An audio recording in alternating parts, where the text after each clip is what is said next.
हर हर महादेव मेरे प्यारे भक्तों। गुरु गुंगे गुरु बावरे गुरु के रहिए दास। हम सब गुरु ढूंढते हैं, पर क्या कभी सोचा है कि गुरु कैसा होना चाहिए?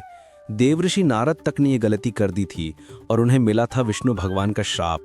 सुनिए, ये कथा आपकी सोच बदल देगी। एक बार की बात है, नारद जी विष्णु जी से मिलने गए। विष्णु जी ने उनका बहुत सम्मान किया। जब नारद जी वापस गए तो विष्णु जी ने कहा, हे लक्ष्मी, जिस स्थान पर नारद जी बैठे थे उस स्थान को गाय के गोबर से लीप दो।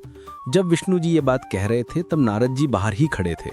उन्होंने सब सुन लिया और वापस आ गए और विष्णु जी से पूछा, हे विष्णु जी, जब मैं आया तो आपने मेरा खूब सम्मान किया, पर जब मैं जा रहा था तो आपने देवी लक्ष्मी से ये क्यों कहा कि जिस स्थान पर नारद बैठा था उस स्थान को गोबर से लीप दो? विष्णु जी ने कहा, हे नारद, मैंने आपका सम्मान इसलिए किया क्योंकि आप देव ऋषि हैं, और मैंने देवी लक्ष्मी से ऐसा इसलिए कहा क्योंकि आपका कोई गुरु नहीं है, आप निगुरे हैं। जिस स्थान पर कोई निगुरा बैठ जाता है वो स्थान गंदा हो जाता है। यह सुनकर नारद जी ने कहा, हे भगवान, आपकी बात सत्य है, पर मैं गुरु किसे बनाऊं? विष्णु जी बोले, हे नारद, धरती पर चले जाओ, जो व्यक्ति सबसे पहले मिले उससे अपना गुरु मान लो। नारद जी ने प्रणाम किया और चले गए। जब नारद जी धरती पर आए तो उन्हें सबसे पहले एक मछली पकड़ने वाला एक मछुआरा मिला। नारद जी वापस विष्णु जी के पास चले गए और कहा, महाराज, वो मछुआरा तो कुछ भी नहीं जानता, मैं उसे गुरु कैसे मान सकता हूँ? यह सुनकर विष्णु जी ने कहा, नारद जी, अपना प्रण पूरा करो। नारद जी वापस आए और उस मछुआरे से कहा, मेरे गुरु बन जाओ। पहले तो मछुआरा नहीं माना, बाद में बहुत मनाने से मान गया।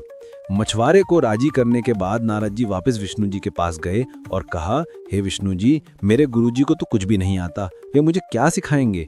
यह सुनकर विष्णु जी को क्रोध आ गया और उन्होंने कहा, हे नारद, गुरु निंदा करते हो, जाओ, मैं आपको श्राप देता हूँ कि आपको 84 लाख योनियों में घूमना पड़ेगा। यह सुनकर नारद जी ने दोनों हाथ जोड़कर कहा, हे विष्णु जी, इस श्राप से बचने का उपाय भी बता दीजिए।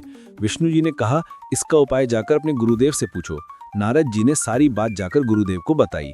गुरु जी ने कहा, ऐसा करना, विष्णु जी से कहना 84 लाख योनियां धरती पर बना दें, फिर उस पर लेटकर गोल घूम लेना और विष्णु जी से कहना, 84 लाख योनियों में घुमाया, मुझे माफ कर दो, आगे से गुरु निंदा नहीं करूंगा।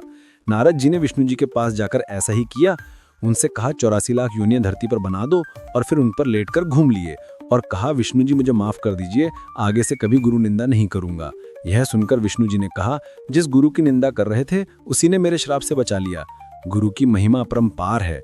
मैंने लोगों को कहते हुए सुना है कि गुरु पूरा होना चाहिए, इसलिए वो ऐसे लोगों को गुरु बनाते हैं जिनका नाम बड़ा होता है। दर्शनों से भक्तों पर कृपा आने लगती है, पर ऐसा कुछ नहीं होता। कोई भी साधक कभी पूरा नहीं हो सकता, क्योंकि पूरे तो केवल ईश्वर हैं और दूसरा ईश्वर कोई बन नहीं सकता। इसलिए माना जाता है कि गुरु गूंगे गुरु बावरे गुरु के रहिए दास। गुरु जो भेजे नरक नु, स्वर्ग की रखिए आस। गुरु चाहे गूंगा हो चाहे गुरु बावरा हो, गुरु के हमेशा दास रहना चाहिए। गुरु यदि नरक को भेजे तब भी शिष्य को यह इच्छा रखनी चाहिए कि मुझे स्वर्ग प्राप्त होगा। यदि शिष्य पर गुरु पर पूर्ण विश्वास हो तो उसका बुरा स्वयं गुरु भी नहीं कर सकते। गुरु तो केवल गुरु हैं, फिर चाहे मैं लोक गुरु हो या पंथक गुरु। जानकारी अच्छी लगी हो तो चैनल वंदना भक्ति वाणी को लाइक और सब्सक्राइब करें और ज़्यादा से ज़्यादा शेयर करें। धन्यवाद।